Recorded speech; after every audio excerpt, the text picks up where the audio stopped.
Bonjour chers téléspectateurs et merci d'être présents au grand rendez-vous de la grâce de Dieu. Bonjour pasteur. Bonjour Massi, la même joie, hein? La même joie, la même grâce, le même amour. Alors on le partage avec vous, chers amis. Je suis le pasteur Raymond Kofi pour vous servir dans cette émission du Club 700. Et je suis Massi Domingo pour vous dire que le Seigneur n'a pas changé. Il va vous bénir aujourd'hui.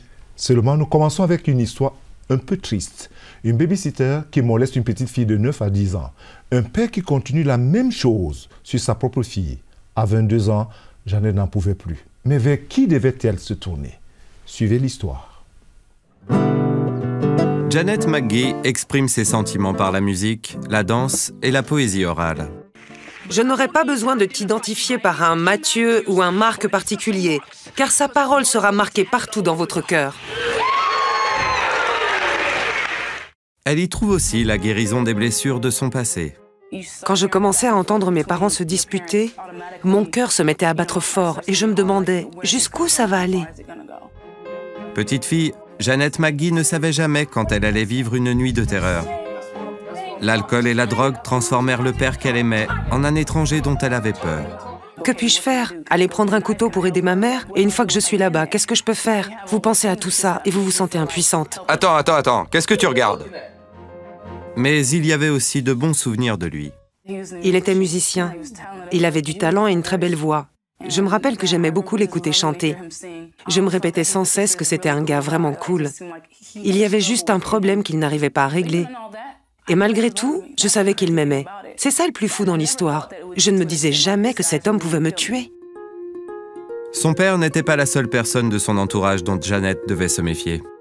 Il y avait notre babysitter. Ça a commencé par des petites choses, des petits jeux. Je ne comprenais pas ce qui se passait, mais au fond de moi, je savais que c'était mal. Le babysitter abusa d'elle pendant 1 an et demi. Ensuite, ce fut au tour du père d'en faire autant. Janet? Défais ta chemise. Ça a été un choc total. C'était effrayant.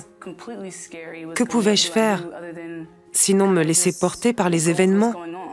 J'avais confiance en lui en tant que père. Janet dit que petite fille, elle avait foi en Dieu. Sa mère et sa grand-mère étaient des femmes de foi qui lui enseignaient la Bible. Lorsqu'elle raconta finalement ce qui se passait avec le babysitter, celui-ci ne revint plus jamais la garder. Mais elle ne parla pas de ce qui se passait avec son père. Elle ne voulait pas ajouter au fardeau de sa mère. Son père abusa d'elle encore physiquement pendant des années. J'ai toujours eu du mal à avoir confiance en moi. Pourquoi est-ce que ça devait tomber sur ma famille? Quand je regardais les autres, je me disais, pourquoi est-ce qu'une telle peut avoir un père qui est bien? Je ne connais personne qui n'a jamais eu de moment de colère contre Dieu. Ça n'avait aucun sens pour moi. Je ne comprenais pas pourquoi. Quel péché j'avais pu commettre? Janet avait 15 ans lorsque son père tomba gravement malade. Celui-ci implora son pardon. Je lui ai répondu de manière horrible, parce que je voulais qu'il souffre comme j'avais souffert. Il me disait, « J'ai vraiment besoin que tu me pardonnes. » Quand j'ai entendu le mot « besoin », je l'ai pris à mon avantage. Je lui ai dit, « Non, je ne te pardonne pas. » Et je l'ai regardé droit dans les yeux. Dans mon esprit, je me disais que j'allais lui dire non pour qu'il souffre un certain temps. Ensuite, j'allais lui pardonner. Mais les choses ne se sont pas passées ainsi. Son père mourut quelques jours plus tard. Je me suis sentie monstrueuse. Et cela allait durer des années. Bien que Janet ne fût plus jamais abusée, elle dut faire face aux conséquences de ce qu'elle avait enduré. Pendant toute son adolescence, elle resta solitaire et isolée, à garder pour elle seule ses souvenirs douloureux. À 22 ans, sa colocataire rentra chez elle un jour et la fit craquer. J'entends la porte du garage s'ouvrir et soudain je me retrouve plongée dans la maison de mon enfance avec mon père qui envoie ma mère faire une course. Je la regarde partir et une terreur s'installe en moi. Que va-t-il m'arriver pendant qu'elle est partie? J'ai pensé devoir aller en hôpital psychiatrique. J'étais terrifiée, mais je ne voulais en parler à personne. J'étais bien trop embarrassée.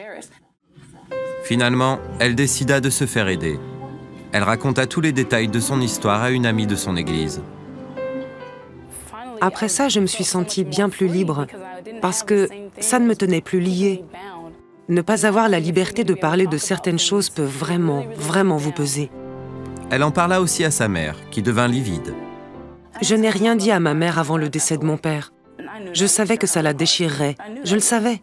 Certains membres de ma famille n'auraient pas hésité à risquer la prison pour moi s'ils avaient su ce qui se passait. Après avoir été aidé pendant quelques années, sa guérison intérieure put commencer. Une des manières dont l'ennemi nous bat, c'est dans nos pensées. Il nous fait croire que nous sommes tout seuls, que personne d'autre ne nous comprend et que nous ne pouvons nous confier à personne. C'est comme ça qu'il m'avait tenu lié, me faisant croire que j'étais immonde et sale et que je ne pourrais jamais rien faire pour être lavé de ce qui m'était arrivé, même si ce n'était pas de ma faute. La gloire de la croix est la résurrection, mais vous ne pouvez pas ignorer la croix. Vous ne pouvez pas ignorer les souffrances ou les âmes perdues pour lesquelles il est venu. Il y a une lumière au bout du tunnel. Vous ne la voyez peut-être pas, mais il la voit bien. Certains parmi nous courent au hasard dans l'obscurité à cause de leur peur. Janet dit que sa musique et ses poésies lui permettent aussi d'aider les autres à sortir de leurs souffrances secrètes. Et en ce qui concerne son père, Est-ce que vous avez pu lui pardonner à présent? Oui, absolument. Mais seul le Seigneur peut vous donner un tel pardon. Rien n'arrive que Dieu ne permette. Garder cette vérité à l'esprit vous permet de comprendre que même les choses qui semblent horribles dans ce monde insensé, rempli de péchés, toutes ces choses qui vous ont taché, qui étaient destinées à vous faire du mal, Dieu les change pour qu'elles concourent à votre bien. Garder cela à l'esprit me donne beaucoup de paix, tout comme savoir que Dieu a été avec moi à chaque instant et qu'il ne m'a jamais abandonné, jamais. Mes amis, une histoire triste, n'est-ce pas?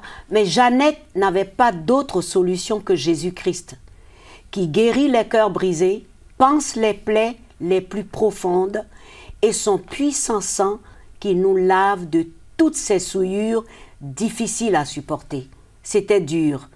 Alors tu me regardes. Je te présente aujourd'hui ton libérateur, ta délivrance, ton sauveur, celui qui peut te rhabiller de sa grâce, de justice et remplir ta vie d'espérance. Veux-tu maintenant l'accepter? N'attends pas demain. N'attends pas demain. Dis Jésus-Christ, j'ai tellement souffert, c'est vrai, mais toi tu es ma solution. Je te demande pardon et je t'accepte aujourd'hui comme Seigneur et Sauveur de ma vie.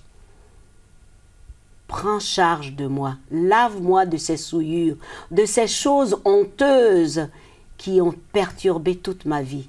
Deviens le maître de ma vie et donne-moi ta vie en abondance, afin que je vive enfin. Je te remercie, Seigneur. Amen. Fais cette prière et abandonne-toi à lui. Merci, Massi, et c'est vraiment encourageant. Oui. J'espère que vous avez suivi le conseil. Alors, Colin, lui, depuis l'âge de 9 ans, n'avait jamais marché. Mais grâce à Opération Bénédiction et avec les programmes de diffusion du Club 700 dans les villages, Colin avait pu, comme tout le reste, suivre et prier. Et quelque chose s'est passé de formidable. Suivez. À 9 ans, le jeune Komlan a de réelles difficultés pour se déplacer. Sa jambe droite est paralysée et immobilisée en position pliée depuis sa naissance. Quand j'utilisais la béquille que mon père m'avait donnée, je devais passer ma jambe autour d'elle et marcher très lentement. Je ne pouvais pas tendre ma jambe. Le plus dur était de regarder les autres enfants courir et jouer autour de lui. Parfois, je restais là à les regarder courir ou jouer au foot. De ma vie, je n'ai jamais pu jouer au foot. Après la mort de sa mère, le père de Komlan l'a élevé seul. Il aide son père comme il peut dans les corvées de la maison, mais il est désolé de ne pouvoir faire plus. Je ne sais pas faire grand-chose. Je sais faire la vaisselle, je nettoie les sols. Le père de Komlan travaille comme ouvrier journalier. Il nettoie les champs des autres en vue des semences. Il n'y a jamais assez d'argent pour un médecin ou l'hôpital. Mais un jour, un évangéliste soutenu par CBN montra le Club 700 dans son village. Le père de Komlan y emmena son fils pour qu'il puisse le voir. Je l'ai assis à côté de moi et nous avons commencé à regarder. Après un moment, Pat Robertson s'est mis à prier et nous avons aussi prié. Quelques minutes plus tard, Komlan me tapota la jambe.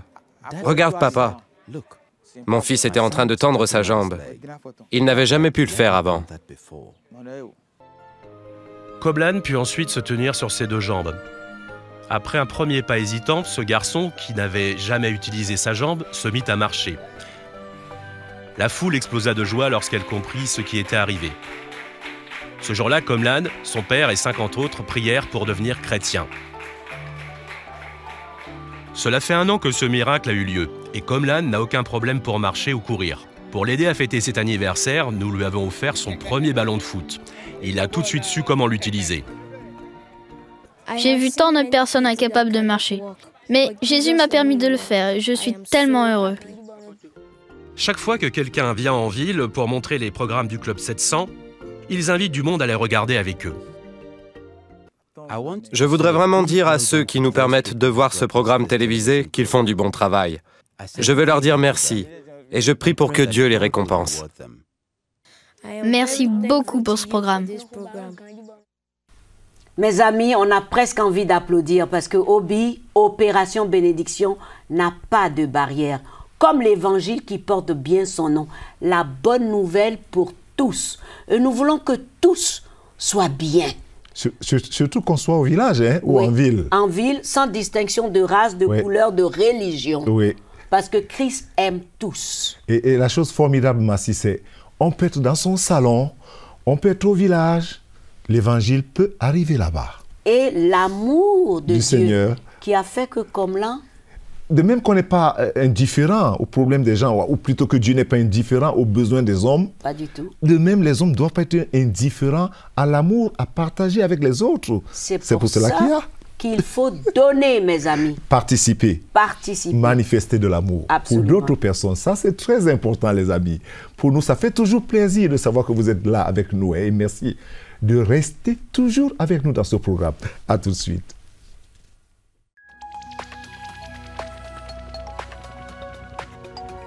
Si vous avez des questions spirituelles, des besoins de prière ou même si vous avez besoin de conseils, n'hésitez pas à nous contacter aujourd'hui à cette adresse ou au numéro suivant. Nos conseillers sont là pour vous aider. N'oubliez pas, nous sommes là pour vous.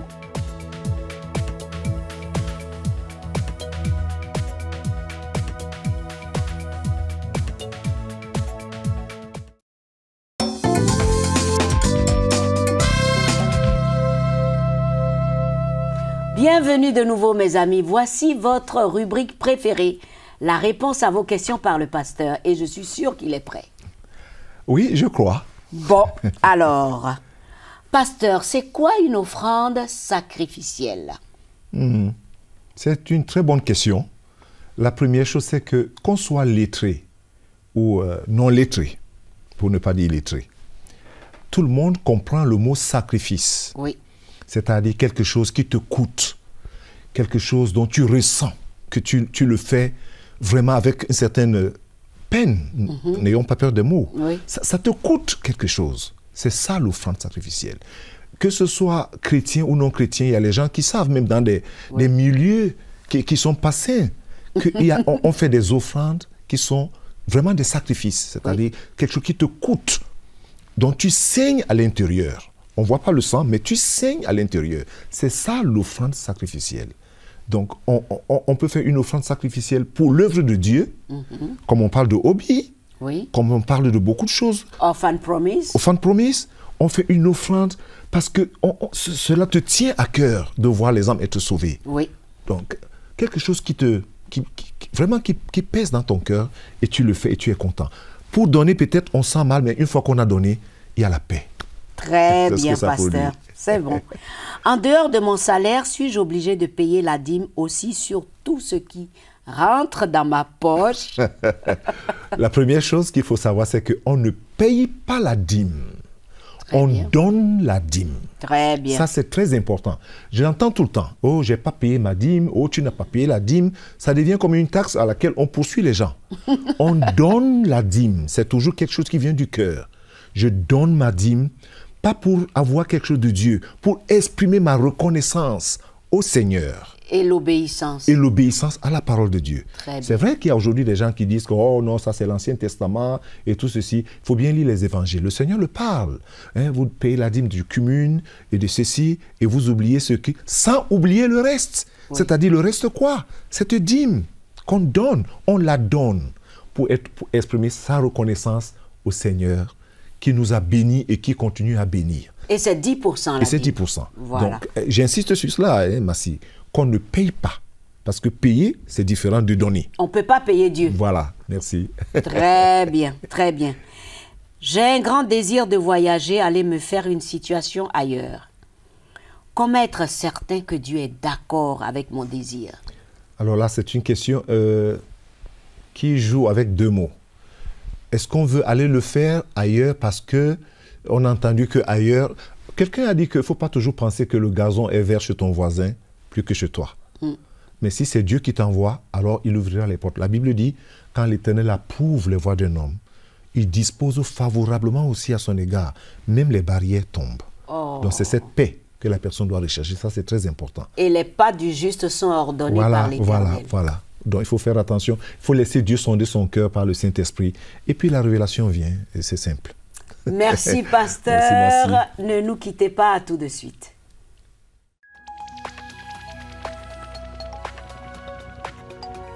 Si vous avez des questions spirituelles, des besoins de prière ou même si vous avez besoin de conseils, n'hésitez pas à nous contacter aujourd'hui à cette adresse ou au numéro suivant. Nos conseillers sont là pour vous aider. N'oubliez pas, nous sommes là pour vous.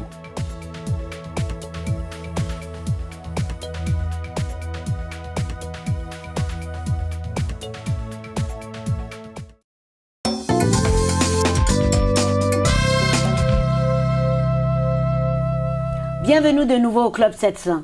Pour les parents de Laura et Alicia, le cauchemar commença dès qu'ils entendirent quelqu'un frapper à la porte. Qu'est-ce qui s'est passé? Regardez. À la porte, nous avons vu 2 officiers de police avec 2 portefeuilles, 2 cartes d'identité qui nous ont demandé « Est-ce que ce sont vos enfants ?»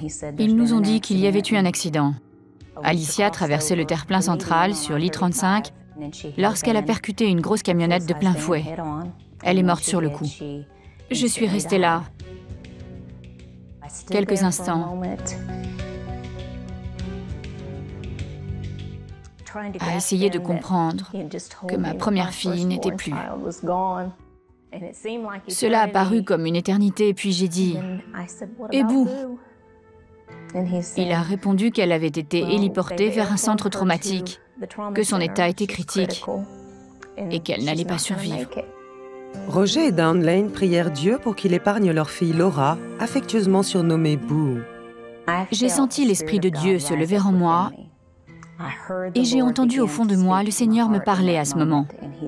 Il m'a dit « Je te dis de ne pas t'inquiéter pour Boo, car elle est au creux de ma main. » Dès cet instant, ça a été fini pour moi. J'ai posé ma main sur l'épaule de Roger et j'ai dit « Elle vivra, elle ne mourra pas. » Plus tôt ce même jour, leurs 2 aînés, Alicia, 19 ans, et Boo, 15 ans, rentraient d'Oklahoma City après un camp de jeunes. Tout à coup, un gros camion doubla Alicia et percuta sa voiture. Perdant soudain le contrôle de son véhicule, elle traversa le terre-plein central pour se retrouver face au trafic venant en sens inverse. Alicia fut tuée sur le coup.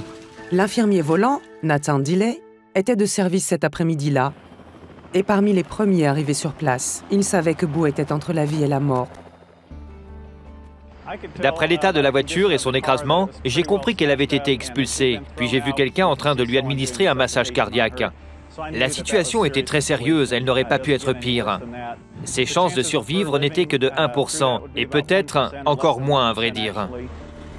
Outre les soins médicaux administrés lors des 15 minutes de vol jusqu'à l'hôpital, Nathan et son coéquipier firent autre chose. Ils prièrent pour leur patiente mourante. Lorsque nous sommes face à une personne si gravement blessée qu'elle ne pourra peut-être pas survivre, nous prenons toujours la décision de prier pour elle, et nous continuons de prier. Nous avions d'ailleurs compris que nos soins ne pourraient rien faire pour elle. Seul Dieu pouvait agir. Boo put tenir jusqu'à l'hôpital et fut prise en charge par le docteur Roxy Holbrecht, dirigeant l'équipe spécialisée dans les grands traumatismes. Boo est arrivé en tant que trauma priorité 1 ou niveau 1 de trauma, ce qui est notre plus haut degré de priorité. La sévérité de ses blessures était cotée à 41, ce qui est extrêmement élevé. Une cote de 25 est déjà critique.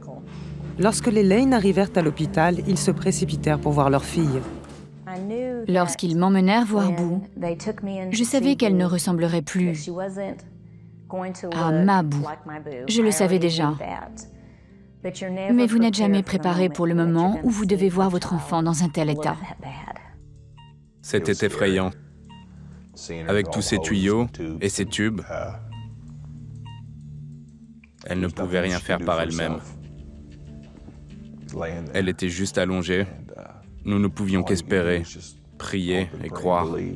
Ils nous ont dit qu'elle avait une blessure traumatique au cerveau. Ses poumons s'étaient affaissés, ses omoplates cassés avec des lésions bilatérales. Les os faciaux sur le côté avaient tous été fracturés et écrasés. Ils nous avaient dit qu'il faudrait aussi opérer sa jambe. Tandis que les médecins faisaient tout leur possible pour sauver Boo, ses parents s'accrochaient à leur foi en Dieu. Je savais que je pouvais compter sur les promesses de Dieu. Peu importe son état, peu importe ce qu'il disait, je savais que je pouvais faire confiance à Dieu qui avait dit qu'elle allait s'en sortir. La responsable de Down à l'époque, une assistante médicale, vint à l'hôpital pour réconforter la famille et les aider à comprendre l'état de Boo. Lorsque je leur ai expliqué tout ce qu'il s'était passé, je pensais vraiment qu'elle n'allait pas survivre et je me disais qu'elle allait perdre 2 filles ce jour-là. Les médecins firent tout ce qu'ils purent pour sauver la vie de Boo. Elle avait tenu lors des premières heures, les plus critiques, mais il n'existait aucune garantie quant à sa survie à plus long terme. Voyez-vous, les blessures au cerveau sont opaques. Tout dépend de l'endroit de la blessure qui déterminera la déficience dont vous aurez à souffrir. Il est difficile de déterminer la situation finale du patient. On peut juste le constater avec le temps. Les médecins et la famille de Boo étaient prêts pour la route longue et incertaine qui s'offrait à eux. Mais le jour des funérailles de sa sœur, Boo sortit du coma. C'était juste avant notre arrivée à l'hôpital, après les funérailles. Lorsque nous sommes entrés, elle était éveillée. Les médecins s'attendaient à ce que Boo reste 30 jours en soins intensifs pour ensuite passer plusieurs mois de soins hospitaliers en rééducation. Mais ce ne fut pas nécessaire. Boo put officiellement quitter l'hôpital après 27 jours. 27 jours. Elle est rentrée avec seulement une jambe dans le plâtre. Elle n'était pas complètement là mentalement. Ça se voyait dans ses yeux. Il lui manquait encore quelques morceaux. Mais elle était chez elle. Et cela montre que Dieu répond aux prières. Lorsqu'il vous donne sa parole, qu'il vous dit qu'il la tient au creux de sa main, rien ni personne, ni aucune principauté ou puissance ou humain ne peut l'arracher à sa main. Chaque jour qui passait, l'état de Boo s'améliorait. Elle fit des progrès avec la kinésithérapie. Elle a fait tout ce qu'il fallait faire pour s'en sortir. Mais elle a progressé plus rapidement que la plupart des gens ne le font d'habitude. À la fin de l'été, elle fut pleinement rétablie. C'est vrai qu'elle a bénéficié des meilleurs soins, mais je crois également qu'il y a eu la guérison de Dieu. Ça a été rien de moins qu'un miracle, un rétablissement miraculeux, comme je n'en ai vu que très peu après plus de 20 ans de carrière. À l'automne, Boo retourna à l'école et finit major de sa promotion. C'est remarquable. Arriver dans un tel état d'instabilité, tenir bon, subir autant de jours d'hôpital, repartir et finir major de promotion, sans aucune séquelle, cela ne se voit jamais. Boo a continué sa route. Elle est diplômée en soins infirmiers. Elle s'est aussi mariée à un garçon que sa sœur connaissait et qu'elle voulait lui présenter. Ça a été tellement beau de voir que ma sœur avait aussi fait partie de sa vie. Dieu est toujours fidèle. Restez avec lui et il vous aidera dans tout ce que vous pourrez rencontrer. L'ordre des choses. Être chrétien, ce n'est pas simplement modifier la direction de nos intérêts. Ce n'est pas orienter vers l'Évangile nos facultés, notre énergie, nos ressources, notre cœur, notre enthousiasme, qui étaient jusque-là au service du monde et de nous-mêmes. Non, ce n'est pas cela. J'avais à cœur de terminer mon propos, mais de l'autre côté, je suis partagé avec le fardeau que Dieu a en ce moment, pour toi qui me suis. Être chrétien, ce n'est pas orienter notre énergie, notre enthousiasme, notre joie vers l'Évangile seulement. C'est pas ça. C'est être né de nouveau. C'est connaître la révélation de Dieu donnée par le Saint-Esprit dans un cœur qui a besoin de Dieu. Ce n'est pas le fait d'aller à l'église, d'être baptisé ou d'essayer de faire comme les autres qui fait de toi un chrétien. Être chrétien, c'est une rencontre avec le Seigneur Jésus-Christ qui revient bientôt. Et je voudrais t'inviter, toi qui me suis, à faire la prière la plus importante qui existe en ce moment pour t'amener à savoir ce que ça veut dire être chrétien. Alors prie avec moi tout simplement. Seigneur Jésus, en suivant tous ces témoignages, je suis convaincu de mon besoin.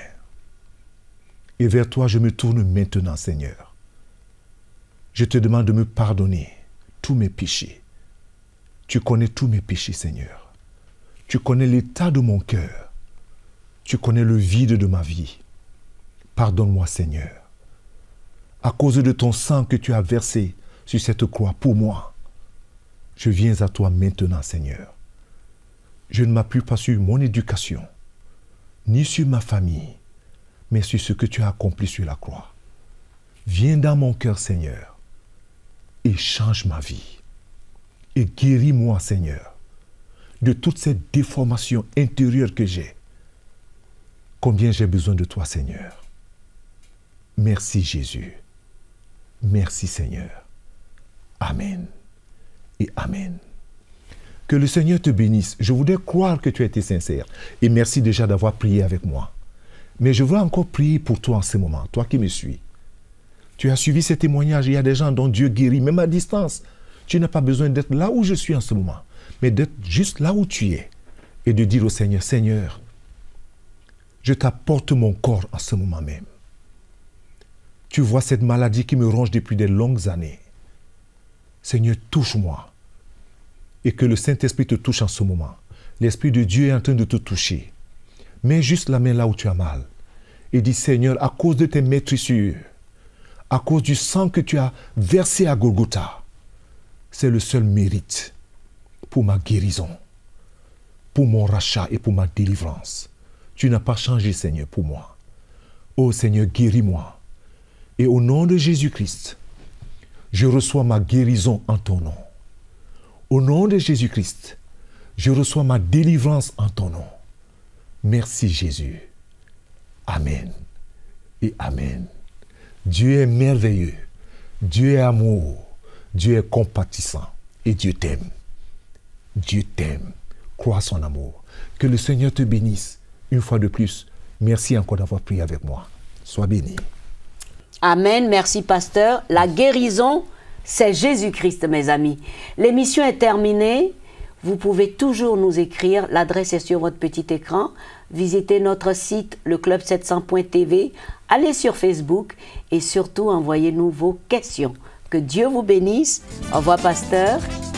Au revoir. À très bientôt.